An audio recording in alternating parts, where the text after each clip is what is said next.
தமிழகத்தில் மீண்டும் ஜல்லிக்கட்டு போட்டிகள் நடத்த உரிய நடவடிக்கை எடுத்து வருவதாக மத்திய அமைச்சர் பிரகாஷ் ஜவடேகர் தெரிவித்துள்ளார். பொங்கல் பண்டிகை நெருங்கிவிட்ட நிலையில் தமிழகத்தில் மீண்டும் ஜல்லிக்கட்டு போட்டிகள் நடத்த அனுமதிக்க வேண்டும் என பல்வேறு தரப்பினரும் தொடர்ந்து வலியுறுத்தி வருகின்றனர். இது தொடர்பாக மத்திய அரசு உரிய நடவடிக்கை எடுக்க வேண்டும் என்றும் அவர்கள் கோரிக்கை விடுத்துள்ளனர். இந்த நிலையில் மத்திய அமைச்சர் பொன் ராதாகிருஷ்ணன் தலைமையில் ஜல்லிக்கட்டு பேரவைத் தலைவர் ராஜசேகர் உள்ளிட்டோர் டெல்லி சென்று மத்திய சுற்றுச்சூழல் மற்றும் வனத்துறை அமைச்சர் பிரகாஷ் ஜவடேகரை நேற்று சந்தித்தனர். அப்போது ஜல்லிக்கட்டு போட்டிகள் நடத்த உரிய நடவடிக்கை எடுத்து வருவதாக அமைச்சர் பிரகாஷ் ஜவடேகர் தங்களிடம் தெரிவித்ததாக ஜல்லிக்கட்டு பேரவைத் தலைவர் ராஜசேகர் தெரிவித்தார்.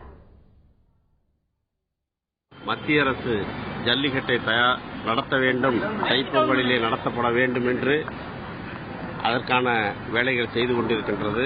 சட்ட வல்லுநர்கள் கலந்து கூடிய விரைவில் இந்த ஜல்லிக்கட்டை நடத்துவதற்கான அனைத்து வேலைகளும் செய்து கொண்டிருப்பதாக அமைச்சர் அவர்கள் சொல்லியிருக்கிறார்கள்.